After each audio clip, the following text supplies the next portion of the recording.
was your birth order? I was firstborn. Firstborn of how many?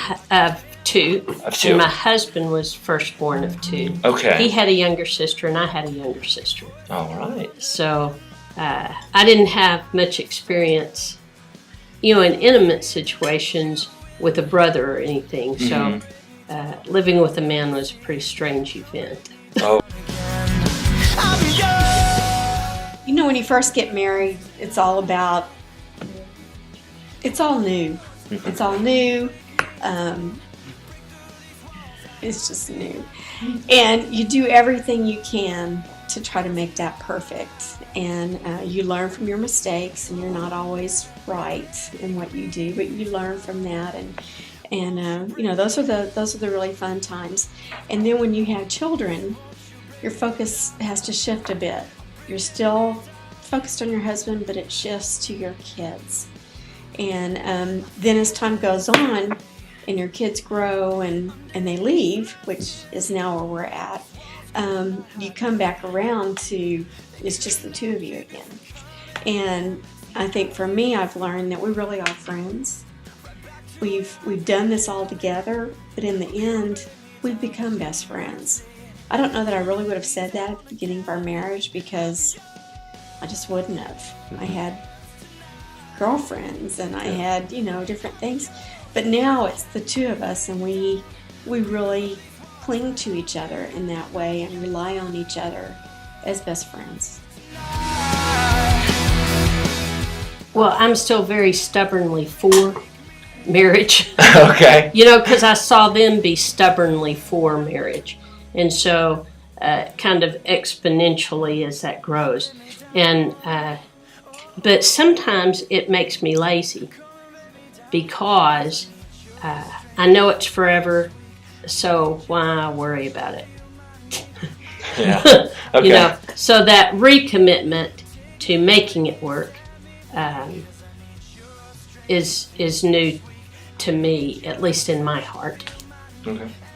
I had great role models with my parents. They've been married now for, I think, 57 years now, so a long time, which That's awesome. is telling of me. But anyway, they've been married for a long time. I was raised in a family where I never saw them fight. I never saw them say a bitter word towards each other. If they had conflicts, they resolved it, I guess, in the bedroom alone, because they never played that out in front of us. I brought that into my marriage. We sometimes disagree, but we've never had harsh words in front of our kids or tried to let that be something that was affected our family in any way. Oh, yeah. Yeah. Oh, yeah. My mother was very quiet. She just took what was handed to her. And I kind of did that. No? And I never really thought that I would back down the way my mom did. But I did, because it's for a lifetime. Why stir up coals now? Okay. So, but coals need to be stirred up. You need to get over some of these hurdles rather than just plowing them down all the way, because the hurdles are where you rise. The obvious answer is my parents. I mean, that's one obvious answer. Okay. It's just learning from them that there are different ways of accommodating what your spouse needs. Mm-hmm. And I've seen that very lovingly from my father. Actually, it's somebody that's quite a bit younger than me. Okay. Carrie and Steve Blair. Okay. She was 16, he was 21. But she finished high school, and they started having babies, and they had, tragedies along the way, miscarriages. She almost died. He had surgery that deformed him.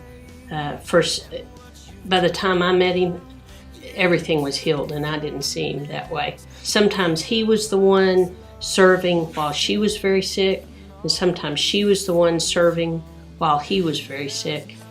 And they raised 4 kids that are all faithful in it past their struggles and hurdles. Most of those were distant enough that it didn't really bother me, because a lot of them were a whole lot older than me by the time all that was going on. But I don't, divorces affect you probably more than what, or probably affected me more than what I realized. Mm-hmm. But I'm just around a bunch of people who are, like I said, stubborn for marriage. If you're going to get married, you're going to stay. Yeah, waiting for you, God, with our hopes and fears we come.